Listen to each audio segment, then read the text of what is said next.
la primera dama de los Estados Unidos, ha estado Angelina Jolie, muchas personalidades de Hollywood, de la vida deportiva, políticos, congresistas, gente de todas partes del mundo.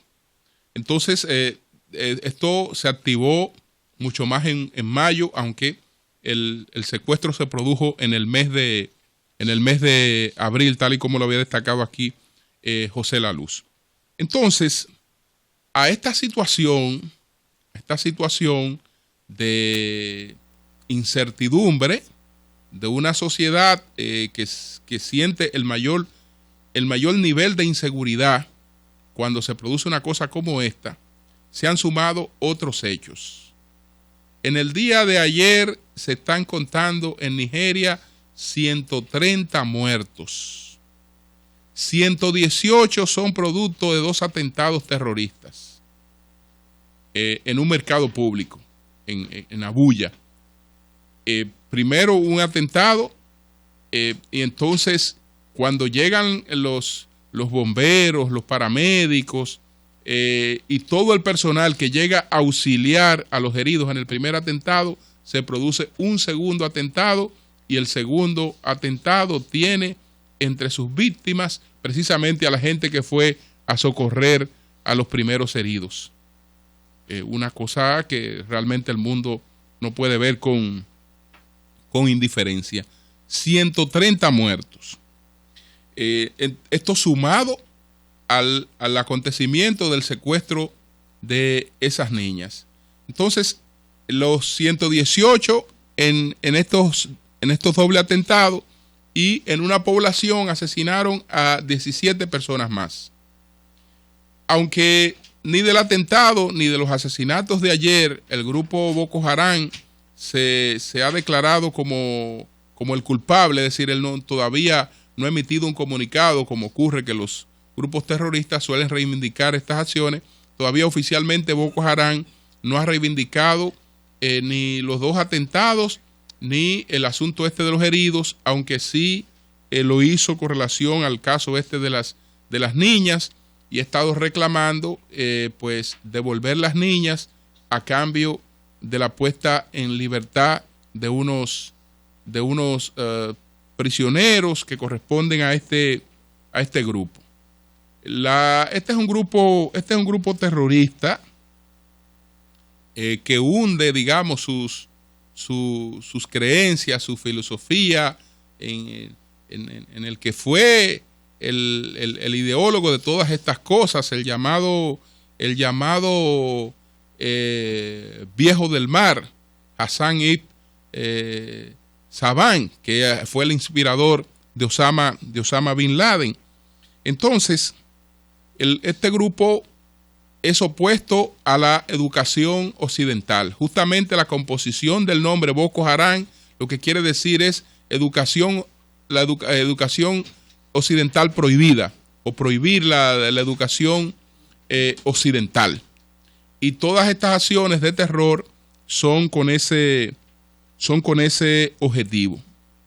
Pero cuando uno observa la paradoja, señores, cuando uno observa la paradoja de la vida, uno dice, qué mala suerte tienen algunos países que, habiéndolo dotado la naturaleza de riqueza suficiente para que sus ciudadanos puedan vivir con prosperidad, el hecho de que han estado gobernados históricamente por élites que lo que han hecho es, digamos, un manejo extractivo del Estado, es decir, que han gobernado solamente para el beneficio y el provecho de ciertas élites. Primero, Nigeria vive bajo el colonialismo. Apenas ha alcanzado su independencia pues en el año de 1960. Es decir, que es un país que tiene tiene 50 años y tanto de haber alcanzado su independencia. Y entonces sale de la explotación colonial a la explotación de una élite que se ha apoderado de todo. Y resulta que este país, cuando usted ve los números de este país, usted dice, este debió ser uno de los países que fuera un modelo en el mundo, uno de los países donde la gente debió tener una renta promedia bastante alta. ¿Por qué? Nigeria es uno de los países más poblados del mundo. Debe ser como el quinto, sexto, creo que es el sexto país más poblado del mundo. Tiene 170 millones de habitantes, pero es el sexto exportador de petróleo en el mundo. El sexto exportador de petróleo del mundo. Es la segunda economía de lo que era de la África Negra. La África Negra es lo que se ha denominado después como el África subsahariana. Todos estos pueblos que no están en la parte, el mapa africano, cuando usted lo ve, tiene dos divisiones básicas, ¿no?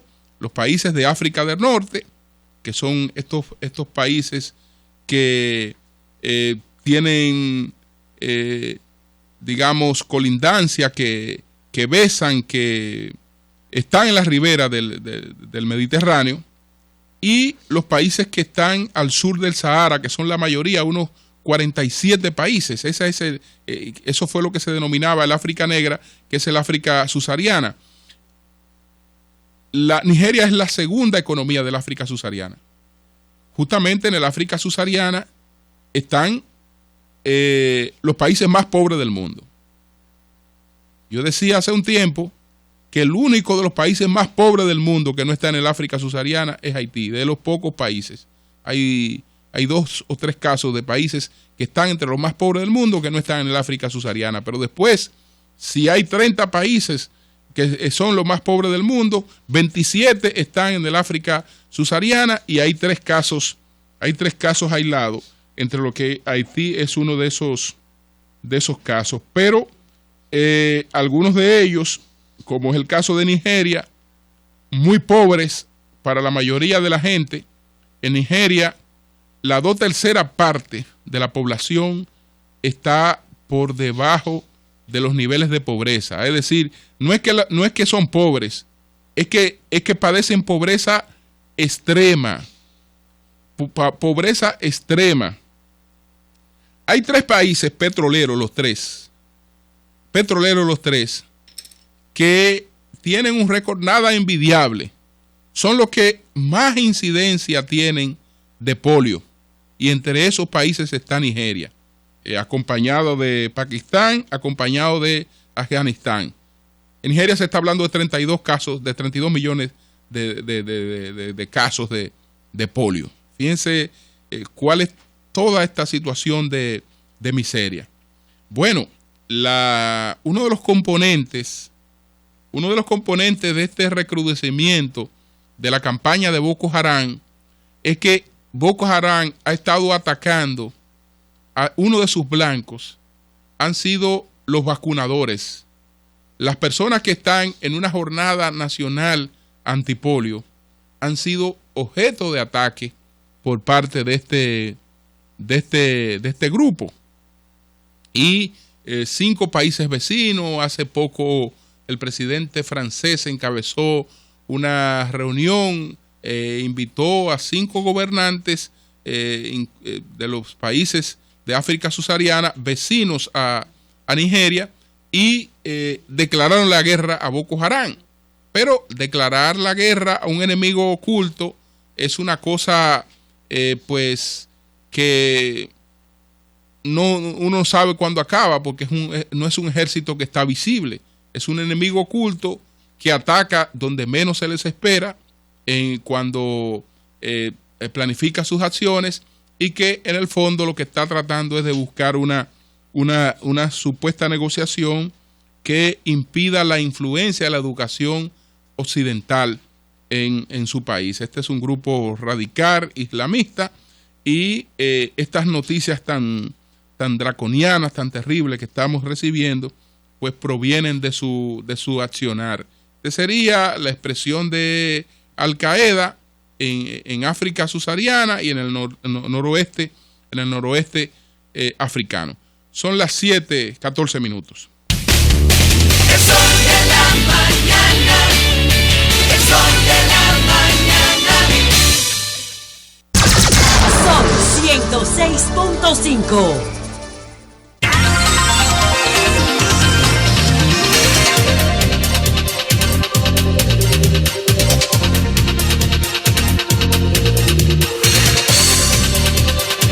Entonces, continuamos con el conocimiento del caso de Bahía de las Águilas. Este caso, pues, parece que la magistrada tiene una determinación, la magistrada Alba Luisa Bir, de tomar decisión definitiva sobre el caso de Bahía de las Águilas. Ayer acumuló varios incidentes para fallarlo con el fondo de este caso. Hubo discusiones ahí muy acaloradas con la abogada del Estado, Laura Costa, y hubo la reserva, se reservó el fallo para una solicitud que ha hecho el Estado de la nulidad de estos títulos de Bahía de las Águilas. También ella rechazó la citación de un grupo de exfuncionarios porque ella entiende que ya no tienen nada que aportar. No sé cuál será su criterio sobre la validez de estos títulos, pero todo parece indicar que la juez está pues encaminada a decidir sobre el caso de Bahías de las Águilas que comentábamos en el día de ayer. Si estos títulos acaban siendo títulos válidos, pues la República Dominicana pues debe pasar a Guinness. Porque yo dudo que en Guinness se registre un fraude articulado como se articuló este fraude de Bahía de las Águilas, una estafa articulada de esta manera, que el Estado no tenga más remedio que asumirla, que aceptar que unos señores que tienen títulos de propiedad son los dueños de esa propiedad, aunque el Estado y todo el mundo en este país sabe qué fue lo que se hizo allí para tomar esta determinación. Nosotros somos un país democrático que nos tenemos que acoger a las decisiones de nuestros tribunales. No hay de otra. Lo que decidan los tribunales, eso será lo que el país tendrá que hacer. Y sobre todo cuando también tenemos la situación que ese es el instrumento principal que tienen los propietarios de terrenos en Bahía de las Águilas, que ellos saben que el Estado está en una guerra contra el tiempo.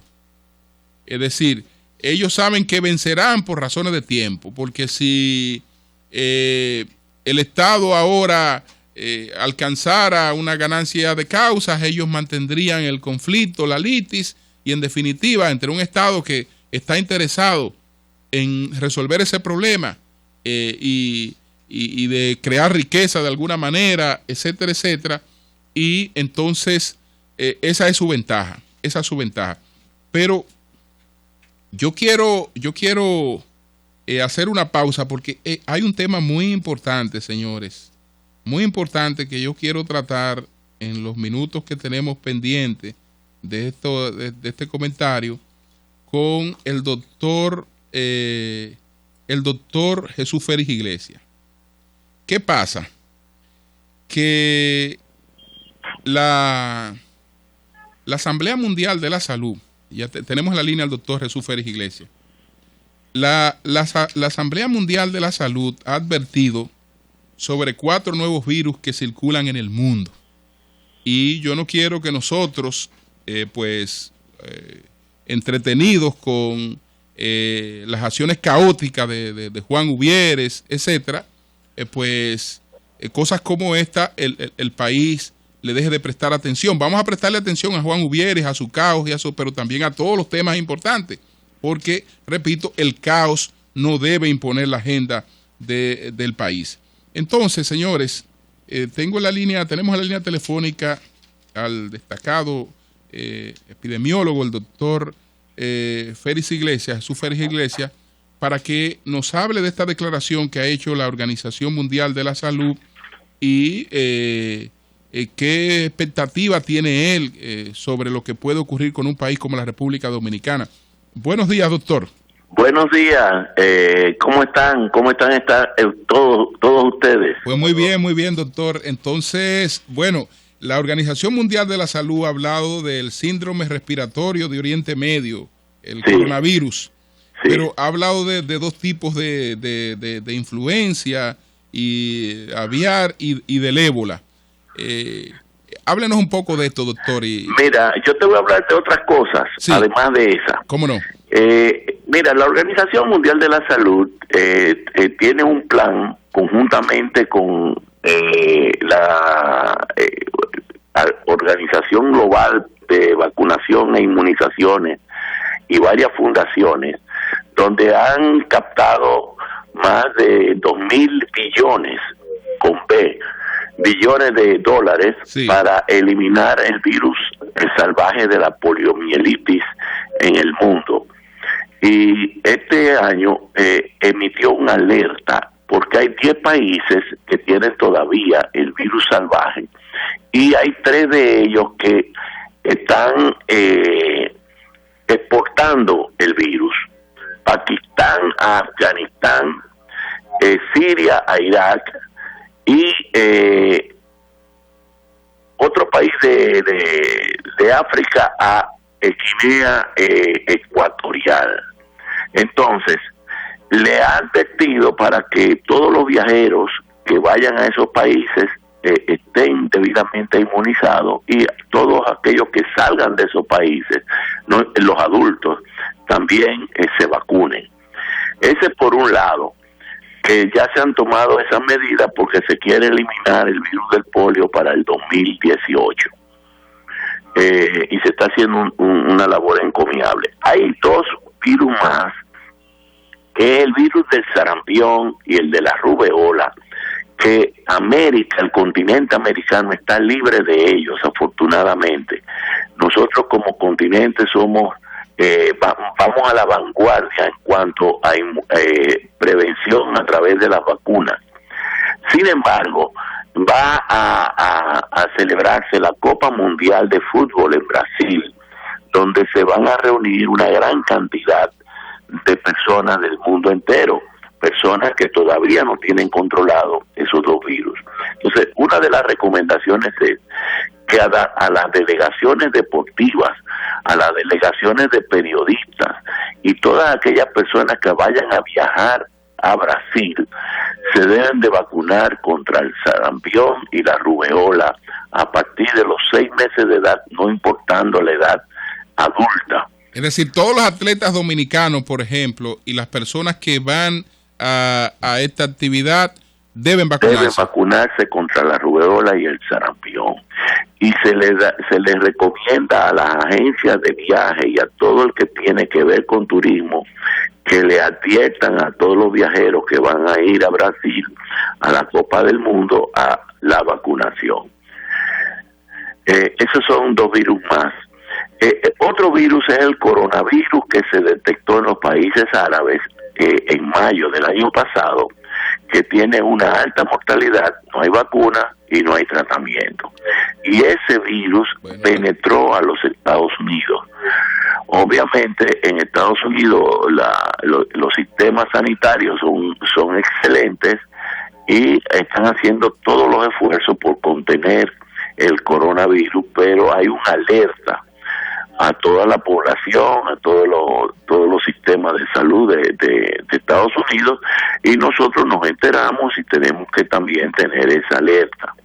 al parecer, no es seguro, pero al parecer transmitida por murciélagos. Este coronavirus, doctor, usted dice que no hay nada que hacer, es decir, no hay vacuna, tratamiento, no hay tratamiento. El gran problema es que no hay tratamiento, por eso es que se es mortal. Está insistiendo tanto en el desarrollo de vacunas, y de hecho ya hay desarrollada, pero solamente experimental, la vacuna del dengue y la vacuna del chikungunya, para ver si, como no podemos acabar con el vector, pues por lo menos proteger a la población. Doctor, ¿este virus es mortal?